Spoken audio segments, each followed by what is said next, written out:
News 28 मराठीमध्ये आपले स्वागत आहे। आजच्या मोठ्या बातम्यांबद्दल बोलूया। पंढरपुरात आषाढी एकादशीची शासकीय महापूजा भक्तिभावात संपन्न। मुख्यमंत्री देवेंद्र फडणवीस यांची विठ्ठल चरणी महाराष्ट्रासाठी प्रार्थना। आषाढी एकादशीच्या पावन मुहूर्तावर आज 25 जुलै 2026 पहाटे पंढरपूर येथील श्री विठ्ठल रुक्मिणी मंदिरात महाराष्ट्राचे मुख्यमंत्री देवेंद्र फडणवीस आणि त्यांच्या पत्नी अमृता फडणवीस यांच्या हस्ते पारंपरिक शासकीय महापूजा अत्यंत भक्तिभावाने व उत्साहात संपन्न झाली। पहाटे रात्रीचे 2:30 वाजता श्री विठ्ठलाची महापूजा तर रात्रीचे 3:05 वाजता माता रुक्मिणीची पूजा विधिवत पार पडली। यंदाच्या शासकीय महापूजेसाठी मुख्यमंत्री दाम्पत्यासोबत मानाच्या वारकऱ्याचा बहुमान धाराशिव, उस्मानाबाद जिल्ह्यातील कळंब तालुक्यातील गौरगाव येथील शेतकरी दाम्पत्य बाळासाहेब माधव माने आणि प्रभावती बाळासाहेब माने यांना मिळाला। दरवर्षीप्रमाणे या मानासाठी हजारो वारकरी इच्छुक असतात। यंदा माने दाम्पत्याला हा सन्मान लाभल्याने त्यांच्या कुटुंबासह परिसरात आनंदाचे वातावरण आहे। महापूजेनंतर प्रसारमाध्यमांशी संवाद साधताना मुख्यमंत्री देवेंद्र फडणवीस म्हणाले, विठुरायाच्या चरणी संपूर्ण महाराष्ट्राच्या वतीने मी साकडे घातले आहे। राज्यात यंदा उत्तम पाऊस पडू दे, शेतकरी राजा सुखी आणि समृद्ध होऊ दे। महाराष्ट्रातील प्रत्येक नागरिकाचे जीवन सुख, समृद्धी आणि शांततेने भरलेले जावो, हीच विठ्ठल रुक्मिणी चरणी प्रार्थना आहे।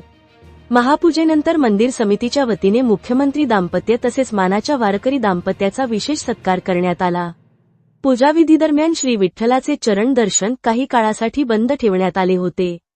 मात्र लाखो भाविकांसाठी मुखदर्शन व्यवस्था 24 तास सुरळीत सुरू ठेवण्यात आली। आषाढी एकादशी निमित्त राज्यभरातून लाखो वारकरी पंढरपुरात दाखल झाले असून संपूर्ण विठ्ठलनगरी ज्ञानोबा तुकारामच्या जयघोषाने आणि भक्तिरसाने दुमदुमून गेली आहे। प्रशासन, मंदिर समिती आणि पोलीस यंत्रणेने भाविकांच्या सोयीसाठी व्यापक नियोजन केल्यामुळे दर्शन व्यवस्था सुरळीत पार पडत आहे।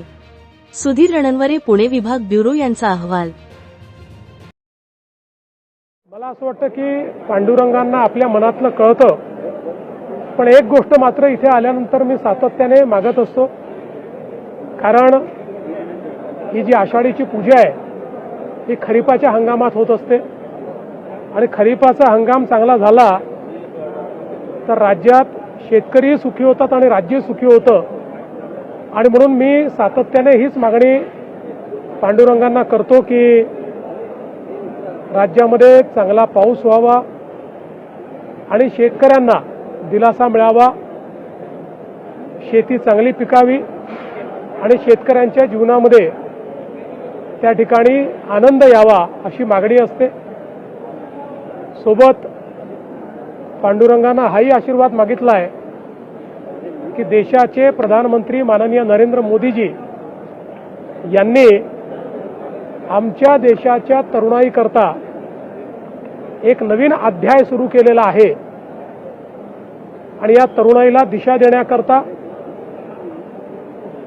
त्यांच्या आशा आकांक्षा पूर्ण करण्याकरता मोदीजी हा जो नवीन अध्याय लिहितायत त्यातही त्यांना आशीर्वाद पांडुरंगाने द्यावा अशा प्रकारची त्यांच्या चरणी प्रार्थना आहे।